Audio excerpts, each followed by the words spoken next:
दोस्तों, एक महिला दरोगा रात को सोई थी, लेकिन सुबह को जब वह उठी तो उसे कुछ अजीब महसूस हुआ। जब उसने अपने बदन पर हाथ फेरा तो वह चौंक गई, क्योंकि उसके शरीर पर एक भी कपड़ा नहीं था। वह पूरी तरह से नग्न अवस्था में बिस्तर पर पड़ी हुई थी। उसकी नज़र जब साइड में चल रहे टीवी पर गई तो उसकी आंखें फटी की फटी रह गईं।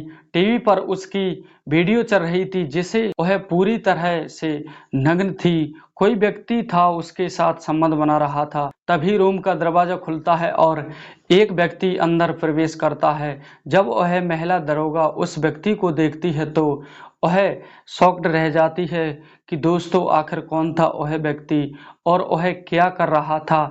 उस महिला दरोगा के साथ एक दिल को दहला देने वाली सच्ची घटना है। दोस्तों, इसको लास्ट तक जरूर सुनना।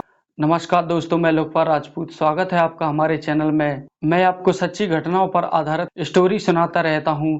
यदि आपको हमारी स्टोरी अच्छी लगे तो कमेंट में अपनी राय जरूर देना। दोस्तों, लखनऊ में पुलिस मुख्यालय में तैनात एक महिला दरोगा, जिसका नाम था सुनीता उपाध्याय, वहां पर 2 साल से नौकरी कर रही थी।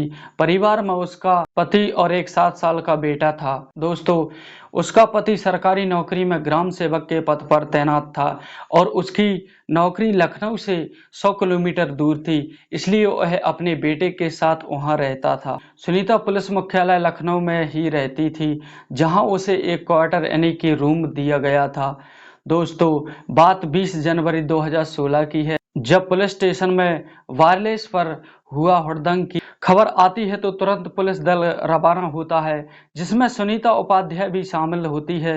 वहां पहुंचने पर स्थिति ऐसी बन जाती है कि लाठी चार्ज करना पड़ता है।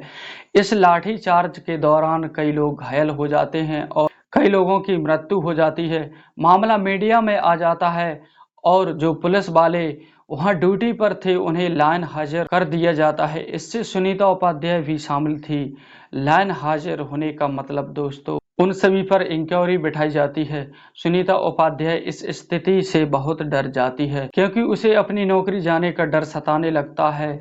उसी की मदद के लिए वह अपने थाना इंचार्ज कुलदीप यादव के पास जाती है। कुलदीप यादव उसे आश्वासन देता है कि वह उसकी नौकरी को सुरक्षित रखेगा। दोस्तों, 3 फरवरी 2016 की शाम को कुलदीप यादव सुनीता को फोन करता है और कहता है कि उसके केस के सिलसिले में कुछ चर्चा करनी है। सुनीता अंदर चली जाती है और देखती है कि कुलदीप यादव ड्राइंग रूम में बैठा शराब पी रहा होता है। मेज पर शराब की बोतल रखी है, 2 गिलास रखे हुए हैं। यह देख सुनीता थोड़ी असमंजस में हो जाती है, लेकिन कुलदीप उसे कहता है कि कोई टेंशन लेने की बात नहीं है, आप बेफिक्र होकर बैठ जाइए। दोस्तों, सुनीता सोफे पर बैठ जाती है और पूछती है कि कैसे बुलाना हुआ। कुलदीप कहता है कि उसने ऊपर बात कर ली है और उसे टेंशन लेने की ज़रूरत नहीं है, उसकी नौकरी सुरक्षित रहेगी। सुनीता उसे धन्यवाद कहती है। कुलदीप उसके लिए भी गिलास में शराब डालकर उसे देने की कोशिश करता है। सुनीता संकोच करती है, लेकिन कुलदीप उस पर जोर डालता है और कहता है शराब पीने से कुछ नहीं होता है। दोस्तों, सुनीता यह सुनकर मजबूर हो जाती है और शराब पीने के लिए तैयार हो जाती है। पैग लेते हुए सुनीता और कुलदीप के बीच इसी प्रकार बातचीत शुरू हो जाती है। सुनीता अब तक 3 पैग शराब पी चुकी थी और नशे में आ चुकी थी। इसी मौके का फायदा उठाकर कुलदीप अपनी जगह से उठकर वह सुनीता के करीब आ जाता है। सुनीता थोड़ी सी सकचा जाती है। कुलदीप उसके कंधों पर हाथ रखता है और सहलाने लगता है। सुनीता को समझ नहीं आता है कि कैसे मना करें। सुनीता शराब के नशे में थी, उसे नहीं पता था कि वह क्या कर रहा है। दोस्तों, सुनीता रोकने की कोशिश करती है, लेकिन कुलदीप उस पर प्रेशर डालता चला जाता है। समझाता है कि यहाँ उसके अलावा और कोई नहीं है, किसी को पता नहीं चलेगा। धीरे धीरे सुनीता भी उसकी बातों में आ जाती है। एक एक करके पैग चलते हैं और फिर कुलदीप यादव सुनीता को लेकर अपने बेडरूम में चला जाता है और उसके साथ शारीरिक संबंध बनाता है। सुनीता इस समय पूरी तरह नशे में थी। दोस्तों, यह सिलसिला पूरी रात चलता है और दोनों कब सो गए उन्हें पता भी नहीं चला। सुबह जब सुनीता की आंख खुलती है, अपने आप को देखती है तो वह दंग रह जाती है, क्योंकि उसके शरीर पर एक भी वस्त्र नहीं थे। वह नग्न अवस्था में थी। उसे याद आने लगता है कि रात को क्या हुआ था। उसे खुद पर बहुत पछतावा होता है कि उसने यह क्या कर डाला। अगर वह होश में होती तो ऐसा कभी नहीं करती। लेकिन असली झटका तो तब लगता है जब सुनीता पलट कर देखती है। जब वह उस टीवी में देखती है तो उसी का वीडियो चल रहा था। वीडियो में वह खुद नजर आ रही थी और कुलदीप यादव उसके साथ संबंध बना रहा था। उसने सब कुछ रिकॉर्ड कर लिया था। तभी दरवाजा खुलता है और कुलदीप अंदर आता है। सुनीता उसे आश्चर्यचकित नजरों से देखती है। सुनीता पूछती है, सर यह सब आपने क्यों किया? एक तो आपने मेरे साथ इतना गलत किया, जब मैं होश में नहीं थी आपने मेरा फायदा उठा लिया, मेरे वीडियो बना लिया और उसे टीवी पर चला रहे हैं। दोस्तों कुलदीप कहता है कि टेंशन क्यों लेती हो, यह तो बस मैंने इसलिए बनाया था कि एंजॉय कर सकूं। सुनीता को बहुत गुस्सा आ रहा था लेकिन वह कुछ नहीं कर पा रही थी क्योंकि कुलदीप उसका बॉस था और उसकी नौकरी खतरे में थी। उसका वीडियो कुलदीप के फोन में ही था। सुनीता वहां से निकल जाती है। इस सिलसिले की शुरुआत के बाद कुलदीप यादव लगातार सुनीता का शोषण बार बार करता है, उसे अपने रूम पर बुलाता है और ना चाहते हुए भी सुनीता को मजबूरन आना पड़ता है। अब महीने में करीब 20 दिन सुनीता अपनी रातें कुलदीप यादव के रूम पर बिताने लगती है। कुलदीप उसका जमकर शोषण कर रहा था। एक रात जब वह सुनीता कुलदीप की बाहों में थी, वह उसके साथ संबंध बना रहे थे, तब वह कुलदीप सुनीता से कहता है कि मैंने तुम्हारे नौकरी के बारे में ऊपर तक बात की है, वे तुम्हारी फाइल क्लियर करने के लिए तैयार हैं, लेकिन एक शर्त रखी है उन्होंने, वह शर्त पूरी कर देती हो तो तुम्हारी नौकरी का खतरा टल जाएगा। सुनीता पूछती है कि सर क्या करना होगा मुझे, क्या पैसे तो नहीं लगेंगे? तब वह कुलदीप कहता है कि नहीं, अनमोल खजाना है कि लोग तुम्हें खुद पैसे देंगे, तुम्हें वही करना है उन साहब के साथ जो हम दोनों कर रहे हैं, उन्हें खुश कर दोगी तो तुम्हारा काम हो जाएगा। सुनीता चिढ़ जाती है और गुस्से में कहती है ऐसा मैं नहीं कर सकती हूँ।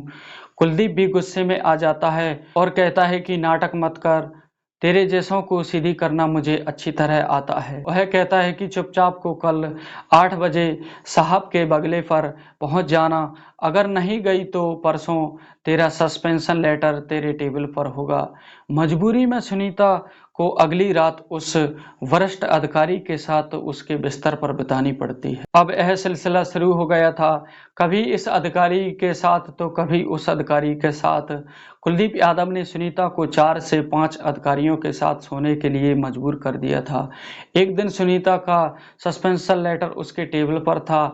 सुनीता को इस बात का गहरा धक्का लगा। सुनीता गुस्से में कुलदीप यादव के केबिन में पहुंचती है और सस्पेंशन लेटर उसके टेबल पर फेंक कर चिल्लाने लगती है, मैं आपकी बात डीजीपी साहब के पास जाकर तुम्हारी और अधिकारियों की शिकायत करूंगी। कुलदीप भी गुस्से में कहता है, तुझे जो करना है सो कर लेना, तुझे पता नहीं है तेरा वीडियो मेरे पास है। दोस्तों यह सुनकर सुनीता वहां से निकल जाती है और वह थाने पहुंचती है। सबको अब पता चल चुका था कि सुनीता और कुलदीप के बीच कुछ गलत चल रहा है। सस्पेंड के बाद सुनीता अपने पति के गांव चली जाती है। 2 दिन बाद कुलदीप यादव भी छुट्टी लेकर अपने गांव चला जाता है। दोस्तों यह कहानी एक और मोड़ लेती है जिसे सुनकर आपको बहुत ही आश्चर्य होगा। सुनीता को गए हुए 5 दिन बीत जाते हैं। एक व्यक्ति थाने में आकर सुनीता के बारे में पूछताछ करता है। वह सिपाही से पूछता है कि सुनीता जी कहाँ हैं?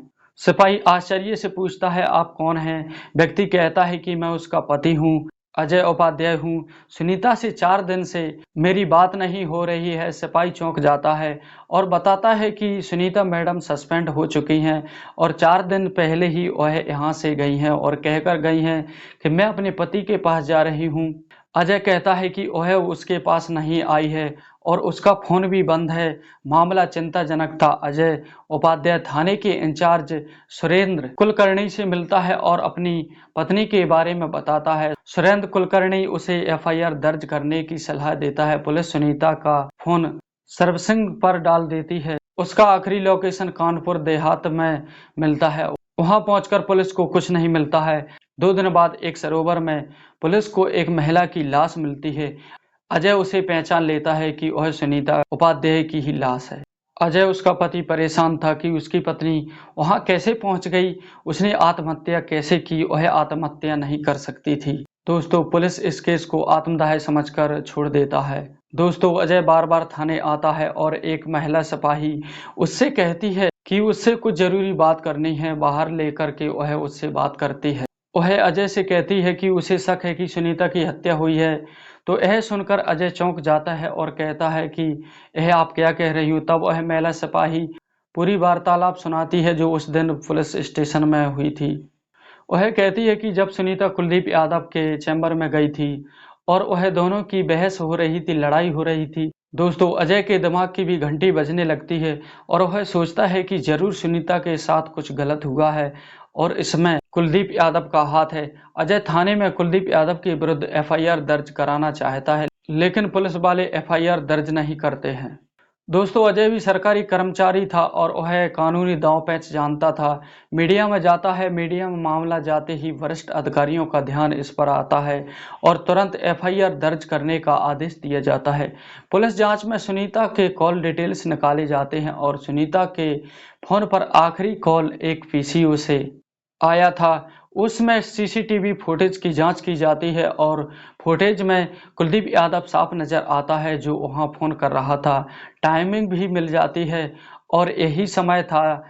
दोस्तों, पुलिस का एक दल उसे गिरफ्तार करने के लिए रवाना हो जाता है और उसे गिरफ्तार कर लिया जाता है। गिरफ्तार करने के बाद कुलदीप से पूछताछ की जाती है। पहले तो वह घुमाता है और फिर बाद में सच्चाई बताता है। कुलदीप यादव बताता है कि सुनीता उसे फ़ोन कर बताया था कि वह प्रेग्नेंट है और उसके बच्चे की मां बनने वाली है।